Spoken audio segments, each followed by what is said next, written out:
Hello and welcome to News Central Television. I am Dakbo Adigboye. The top stories at this hour. Nigeria's Vice President Kashim Shettima addresses world leaders as economic summit kicks off in Davos. Kenya court leader Paul Mackenzie faces terror charges over mass deaths. And officials say about 225 die of starvation in Tigray. Details in a moment.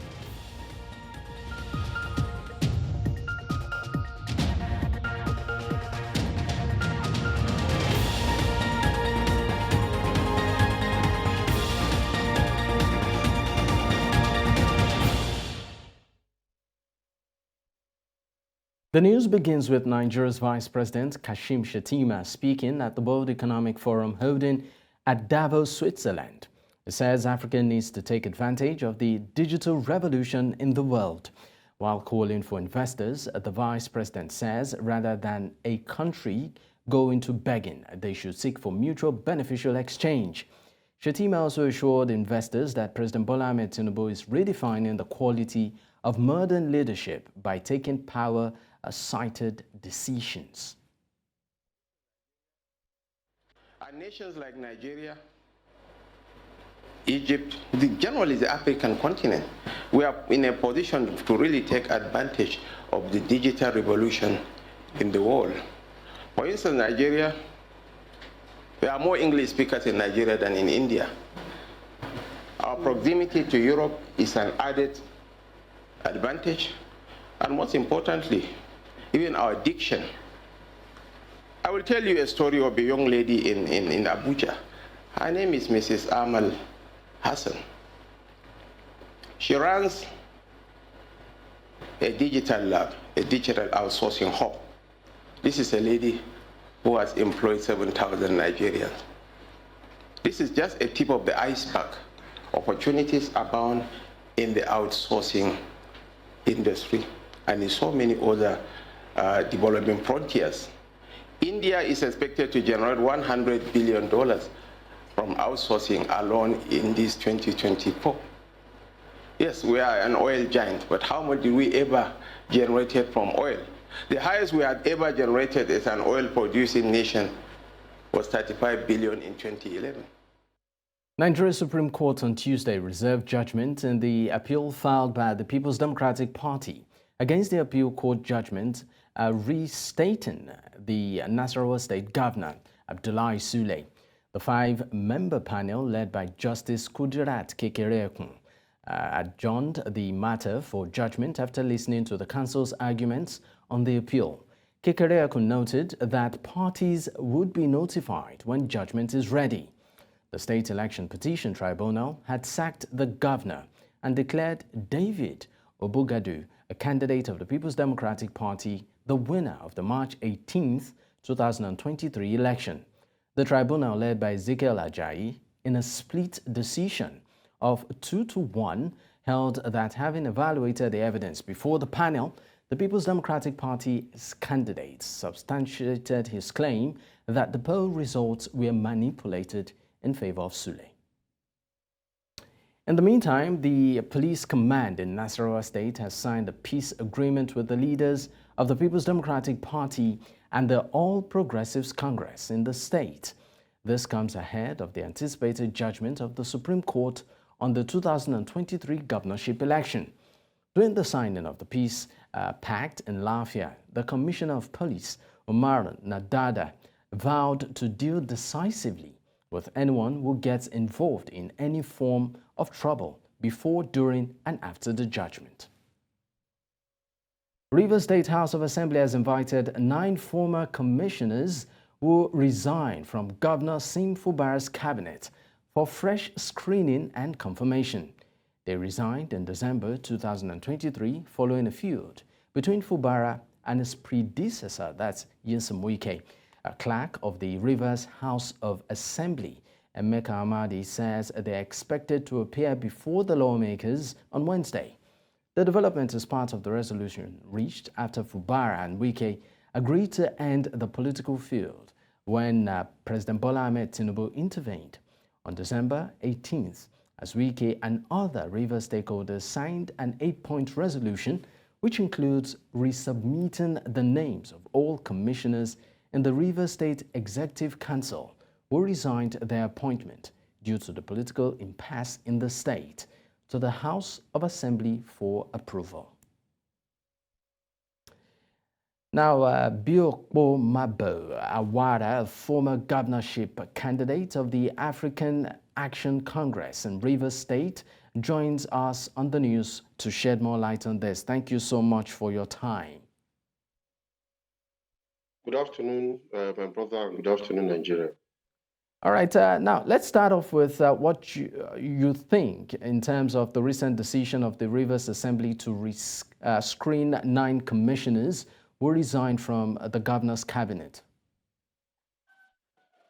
My own view is that if the governor has set their names, constitutionally they are bound to screen them. So there is nothing I would say that will change it, but it is the duty of the governor to select who he wants to work with. If he's still satisfied with them, I have nothing to worry about. Now let's look at the, of course, perceived political implications, of this particular move and the cascading effect, and also what factors you think might have led to the decision to reconsider these commissioners despite their previous resignations. There are several factors that will make the governor to recall them or resend their name to the Assembly for consideration to be appointed commissioners. First, one of the eyewitnesses that was in the meeting said consequences if you don't obey the agreement. Perhaps the consequences have been read to the governor and they are weighty. So he chooses not to go the other route than to avoid the consequence. 2, perhaps he worked with them and found them worthy to recall them back to service. Thirdly, like I said, no prize is worth for the peace of Rivers State. So perhaps one of these reasons must have informed him to resend their names to them. But don't you also think the issue of loyalty comes to play here? I mean, these are people that, decided to throw in the towel when the governor, I guess, maybe at that point needed them the most. They decided to stay away, and right now they're coming back. I mean, loyalty is an important ingredient in politics. Some scholars will tell you. So what do you think this says about the quality, should the governor agree to take them back or absorb them, the quality of his cabinet moving forward? If I'm one of them, I wouldn't have returned. I will not even try it. Because coming back, you'll be redundant. You will totally be useless. The 7th schedule talked about when they will take their oath of office, their loyalty primarily is to the governor. And let's just take example. When the minister was the governor, he was using Dr. Dax, who was SA on special project, to do almost all his job. So Commissioner for Work was there, but he actually did all. So if they want to come back and the governor is bringing them back, they should expect that they will be redundant. They will be surprised that permanent secretaries will be doing their jobs. People that they were even suppressing when they were commissioners will be doing their job. It is the appointer, the person that appoints, that delegates authority to the person he has appointed. I can be commissioner for works, and my scope of job, my duties will be just to monitor roads. When you are appointed, your schedule will be given to you. Just to monitor, commissioner for transport, just to monitor traffic in Port Harcourt. You can't go outside your scope. So I feel that they should have been considered before even taking this offer. Now, let's talk about you and your party as, the opposition here.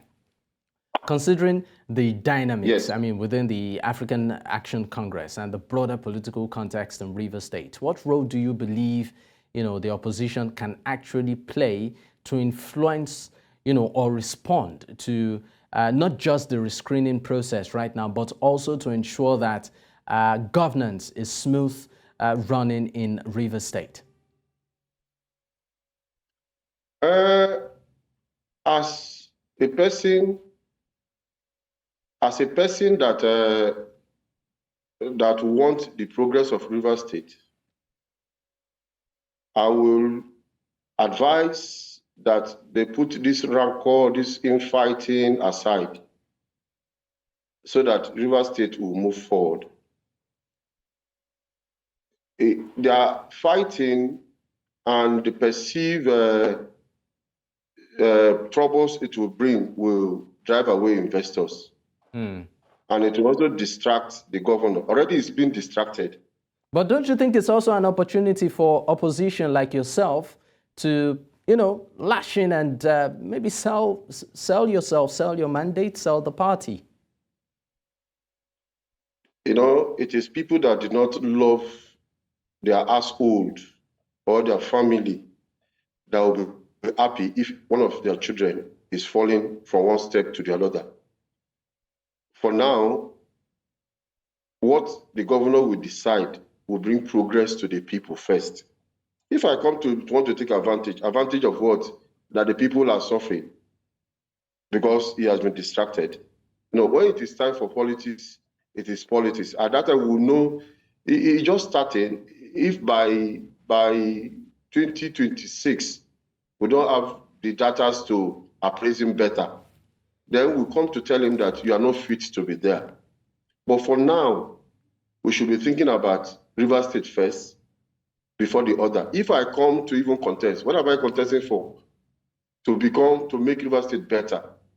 At the opportunity, at the meantime, he is on seat. It's expected that anybody that is on seat, we should support the person. But I feel for him. I feel for him because it's not easy to go through this kind of trauma that the minister is putting him through.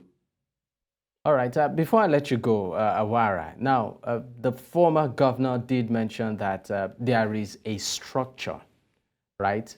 And we know that this structure also was one of the core reasons why there was this impasse in Rivers State between the former governor and the current governor. Now, do you think, opposition parties like your party, for instance, can break that structure, in the next elections and maybe change the status quo?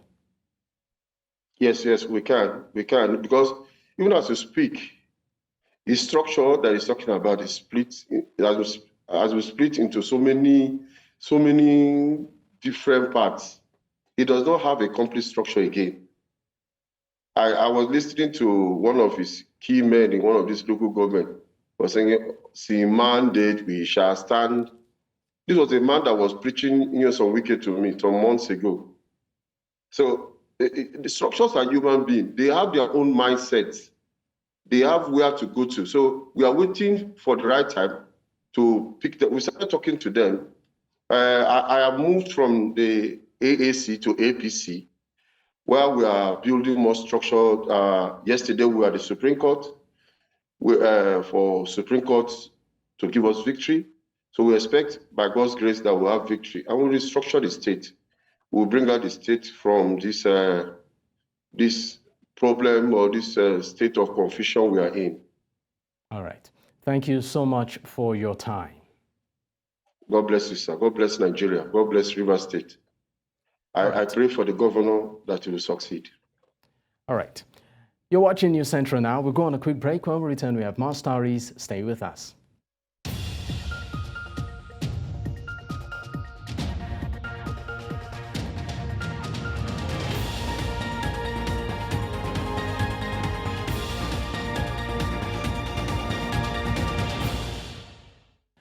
Of course, on the news at this time, let's move to security matters now, where we understand that increase in abductions, which has crippled social and economic activities in the nation's northwest, has now extended its grip nationwide. As bandits and criminal elements will use to operate on the highways and rural areas have shifted their operations into Lagos, Abuja, and other urban centers. An incident unfolded in the Sagwari Estate layout in the Dutton Alaji area, a Buhari area council of the Federal Capital Territory Abuja on Monday. The abduction of 7 family members resulted in the tragic killing of 4 victims, intensifying public outrage.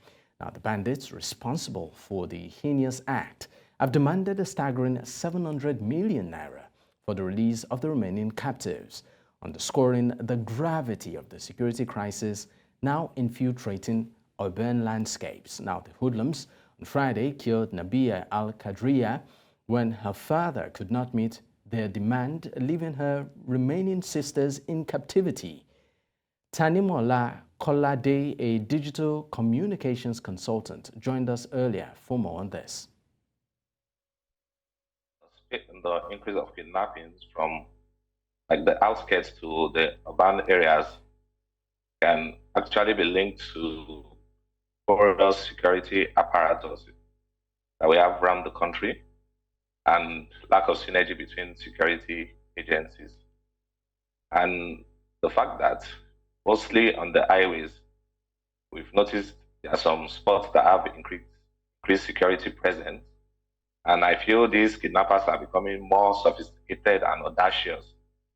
That is why they can actually come into the urban areas, pick up people en masse, and also escape with them without little or no interference from the security agencies.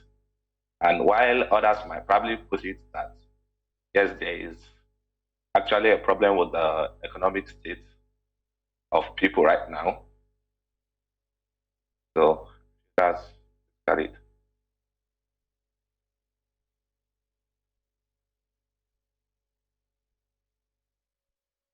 Let's also tell you that activities have been paralyzed at the Ekiti State University Teaching Hospital at Do-Ekiti, Nigeria's southwest, as a result of an emergency and indefinite strike declared by labor unions at the hospital. This followed an attack by suspected hoodlums who invaded the medical facility. We understand that suspected hoodlums on Monday invaded the teaching hospital and attacked some doctors. It was gathered that the hoodlums destroyed some facilities at the hospital and stole a corpse suspected to be the father of one of the hoodlums. Subsequently, the Association of Resident Doctors at the hospital directed its members to turn back on an indefinite strike with immediate effect. To unpack this, I am joined on the news at this time by Dr. Adekunle Abiona, MD, CEO, Spinex Medical Resources. Thank you so much for your time. Thank you. Thank you for having me. Now, let's get your immediate reaction, on the invasion of Exute and the theft of a, corpse, the impact, of course, of this on the hospital's ability to provide effective healthcare services, and what measures can be taken to prevent such security breaches in the medical facilities across the nation? Well, it is laughable, and it just goes to show how much disrespect that has come to the whole healthcare system in Nigeria. It is unheard of that a hospital was invaded by no other persons but hoodlums to take away a corpse of one of them. The person who was taken away was pronounced dead in the hospital. The person was brought to the hospital for help. And then if you think that you have brought somebody to the hospital for help and the person did not make it, and you think the next thing to do is to go there and attack the people who have tried to help the person and now destroy the same apparatus that has been used to help the person, that will be used to help other people, that is a lot of disgrace. That's a disgrace.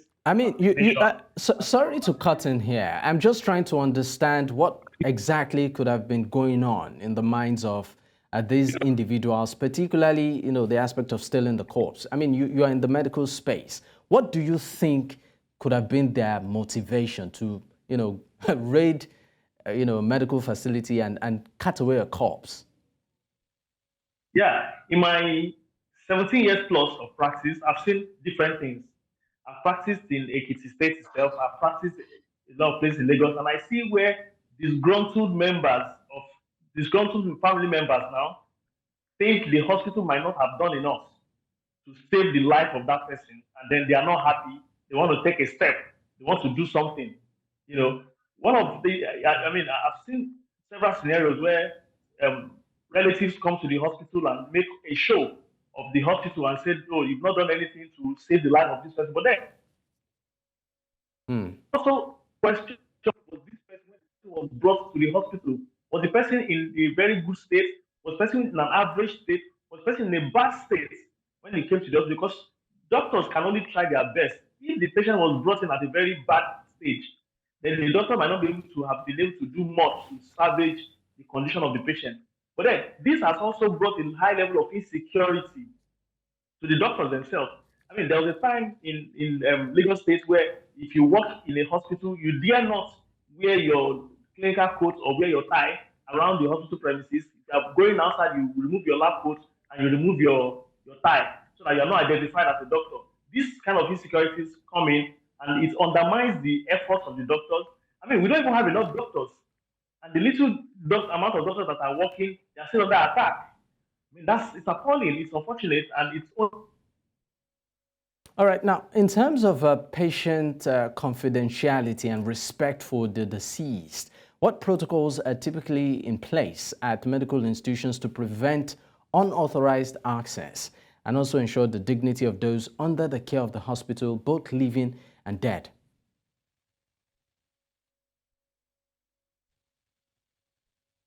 Dr. Abiona, are you there?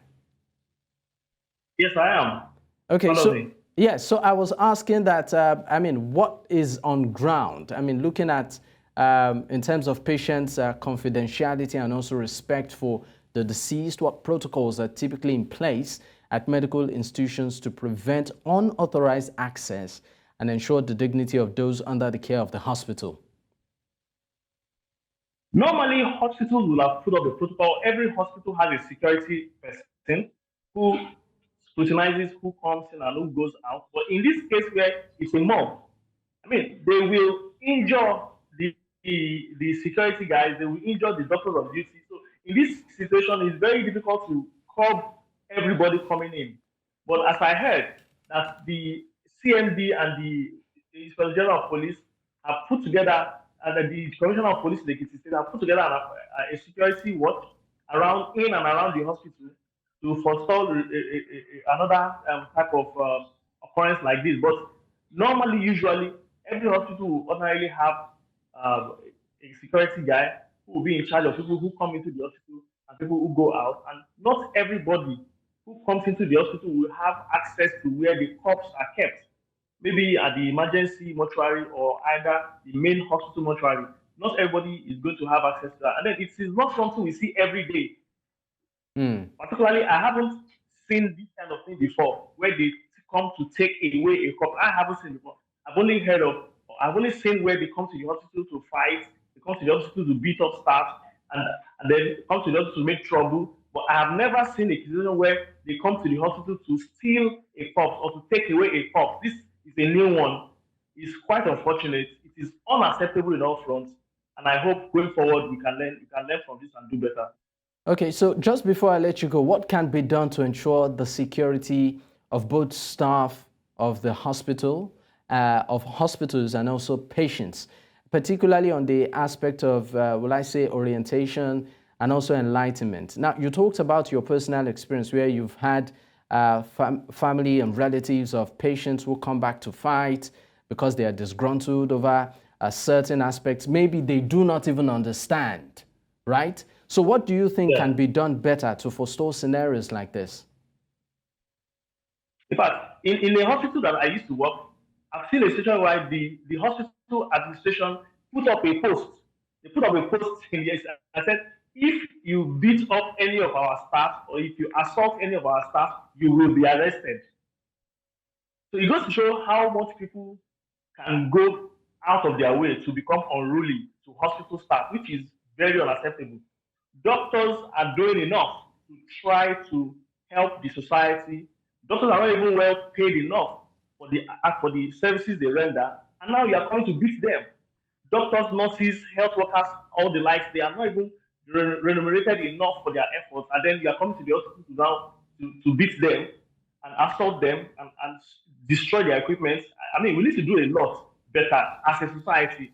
Orientation in the path of the society, to know that the hospital is supposed to be a safe place and a sane place, because you are not the only one with the sick relative. There are other sick people there who do not need to be disturbed. Also, a level of orientation needs to be done to even the health workers themselves as to how to manage people. We've gone past the era of where a doctor is seen as a semi-god. Now a doctor is seen as a normal human being. So you must be able to relate with these people as if you are relating with people who are your mates or people who are even smaller or younger than you. Be able to pass out information in the best and most appropriate manner, not as to rile up the person who is involved. Because I always say, anybody who brings his relative to the hospital is not even happy he or she is in the hospital in the first place. So now that they are there with you, try and make their experience a good one. Don't talk to them anyhow. Don't fight with them. Don't make them see that it is their fault that their patient is sick. I mean, with this orientation, I think we will get somewhere.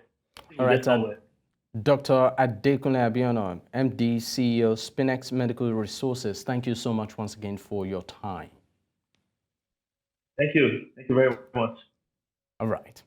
In neighboring Republic of Niger, Benin, we understand that the country has received its first doses of a vaccine for malaria, the leading cause of infant mortality, and will begin administering them soon.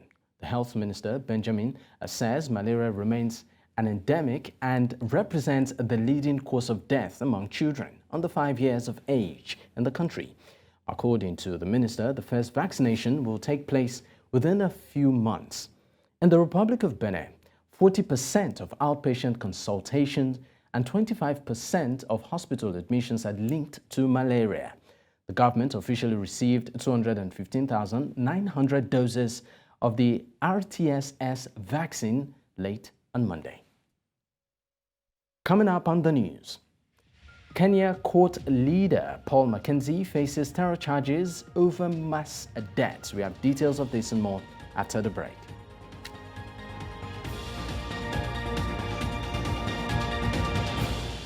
News Central now continues in East Africa, where prosecutors say a Kenyan court leader will be charged with murder and terrorism over the deaths of more than 400 people found in mass graves.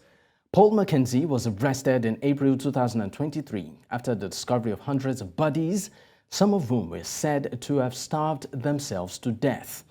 Prosecutors say he and 94 others will be charged in court in Malindi on Wednesday. Mackenzie has denied responsibility for the deaths.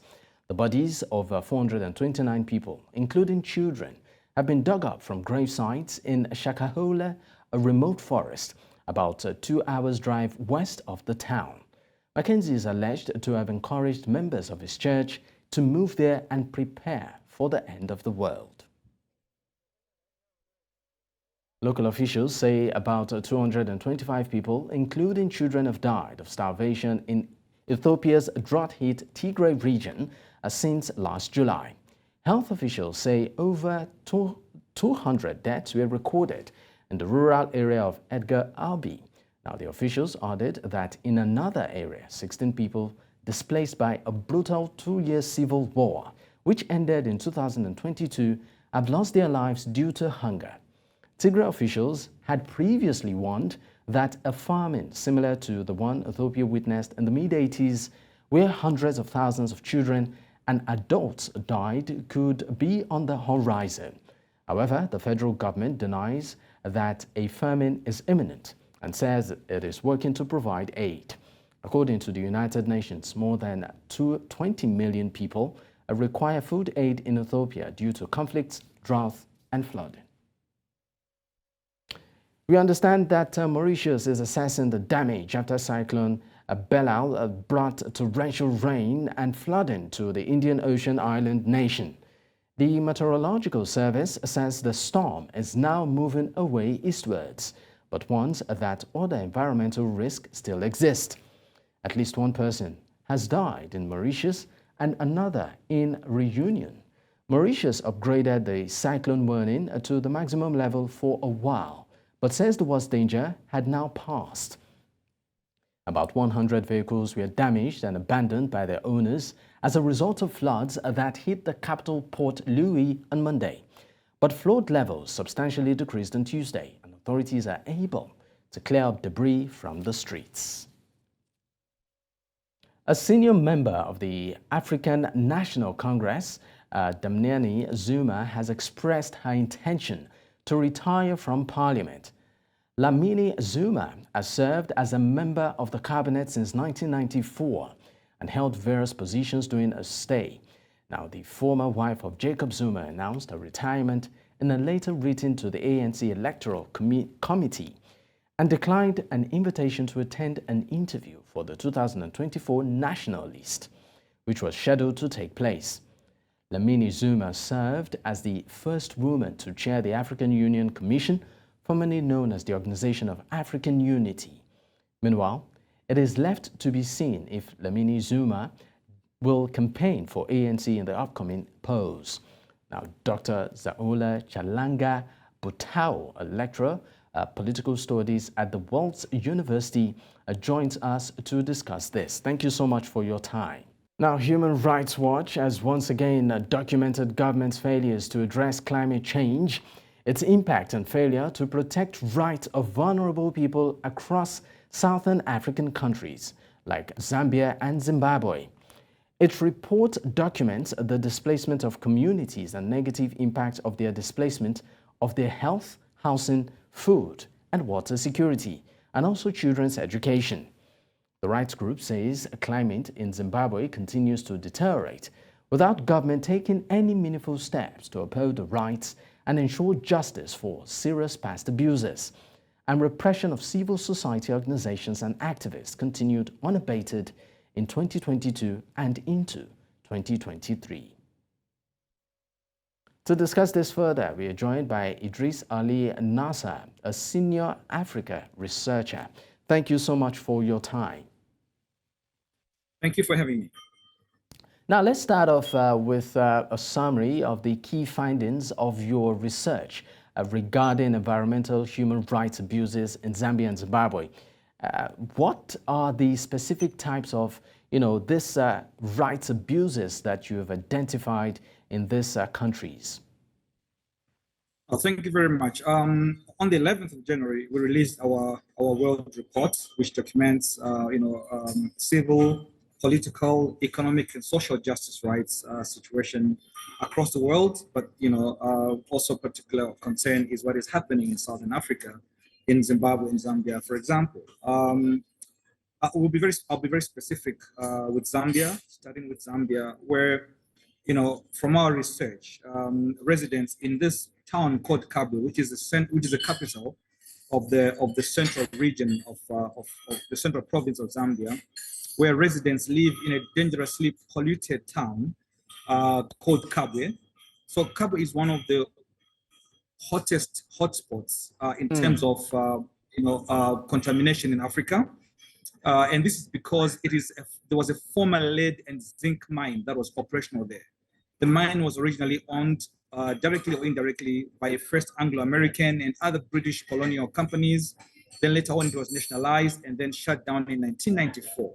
However, the mine's toxic waste has never been cleaned up. As a result, the lead dust from that mine was left uncovered, and it blows over to many residential areas, putting the health of about 200,000 people at risk. Now, how have these environmental human rights abuses affected the local communities in these countries? And have you observed any patterns or trends in terms of the perpetrators of these abuses? Are they primarily government entities, private corporations, or a combination of both? To your first question about how it has affected the residents, for example, medical research in Kabwe has showed that over 95% of children living near the former mine have elevated levels of lead in their blood. And about half of them actually require urgent medical attention. So just to recap, so lead is a very toxic metal with no safe levels of exposure at all. So it causes, in children, stunted growth, learning difficulties, memory loss, development delays, and many other irreversible health effects. It also causes coma and sometimes even death. Children are especially at risk, and the World Health Organization has listed lead as one of the 10 chemicals representing what they call a major public health concern. So indeed, some of these violations, as you see in Zambia, in the case of Zambia, it was a private company with ties to the British. In Zimbabwe, for example, what we have found out are reported continued emergence of communities being pushed off their land by governments, which is designating some of their land for mining and commercial projects. Some of these mining projects are Chinese mining projects, and there are many Chinese companies operating in Zimbabwe, pushing people off their land without due process, without first consulting these communities. Now, let's talk about the obstacles that hinder the protection of environmental human rights in these countries. Now, based on your findings, what are the main recommendations to the governments of Zambia and Zimbabwe, for addressing and preventing further, damage to not just the environment, but also abuse, on human rights? So our recommendation to the government of Zambia is that it should make comprehensive efforts to clean up the contaminated mine, in Kabwe, and also that the government of Zambia should seek technical and financial support for remediation, for cleaning up this, this dump, toxic dump, and also for the companies that were responsible to be held to account in line with what we call the polluter pays principle, as well as the government should also seek funding and technical support from donors and other governments, in order to mitigate effects of this. I might say that, in 2020, lawyers from South Africa and the United Kingdom filed a class lawsuit in a South African court against Anglo-American on behalf of the affected children and communities in Kabwe. The class lawsuit, sought compensation to do lead screening for children and pregnant women and for cleaning up, the areas. Unfortunately, the case was dismissed in court, but if it was successful, it would have resulted in a settlement for the victims, and also it would have brought up, significant resources to use to clean up, this area, which is a step needed to guarantee the right to health of the residents living in this affected and polluted area. Idris Ali Nassar, Senior Africa Researcher, thank you so much for your time. Thank you very much for having me. All right, now still ahead on the news. New Zealand lawmaker resigns following shoplifting allegations. We have details of this and more after now.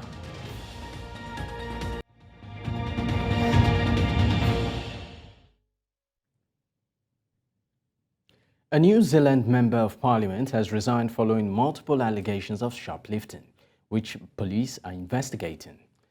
Goriz Garahman of the Green Party is alleged to have stolen 3 times from 2 clothing stores, one in Auckland and the other in Wellington. Now, she says stress relating to her work led to act in ways that are completely out of character. In 2017, the former United Nations human rights lawyer made history by becoming the first refugee to be sworn into the New Zealand government. She fled Iran as a child with her family, who were all granted political asylum in New Zealand. Now, her resignation on Tuesday comes after CCTV footage emerged showing her allegedly taking a designer handbag from an Auckland boutique.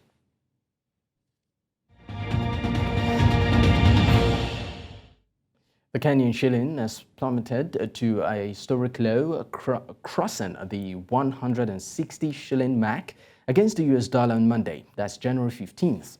The Central Bank of Kenya's official rate quoted the exchange at 160.2384 shillings, reflecting a continuous free fall that has seen the shilling lose over 27% of its value. FX Pesos-led market analyst Rufus Kamau expressed concerns about the eroding confidence in the Kenyan shilling, attributing it to the discouragement of foreign direct investments. Kamau warned of potential repercussions, including manufacturers hoarding dollars, as businesses lose trust in the Central Bank of Kenya's ability to stabilize the local currency.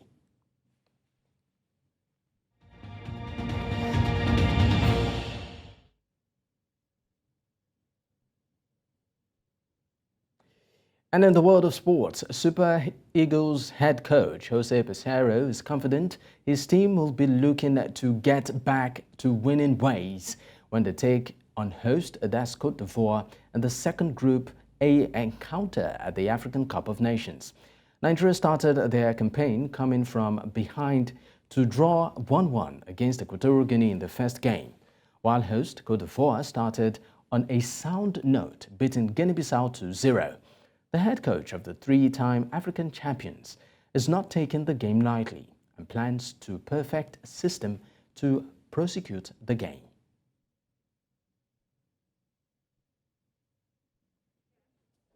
Like I said since the first moment, is the one favorite for me, the AFCON. Have good team, have good players, play in the home. But our team can win, can beat Cote Is our job, is our way. If you want to win the AFCON, cannot play afraid or checking against any team. Yeah. Okay, I think it will be a good atmosphere, fantastic atmosphere. But I think all the players, my team and me, prefer. And that's a wrap on the news at this time. But before we go, another look at some of our top stories. We told you that Nigeria's vice president has addressed world leaders as economic summit kicks off in Davos. We also told you that Kenya court leader Paul Mackenzie to face terror charges over mass deaths. And finally, we also told you that officials have said about 225 have died of starvation in Tigray. Don't forget to send in your eyewitness report to the WhatsApp number on the screen. You can also follow us on social media. We are at News Central TV. You can watch us live on DSTV channel 422, Star Times channel 274, Apple TV, and YouTube. Many thanks for watching. I am Dakpo at Digboy.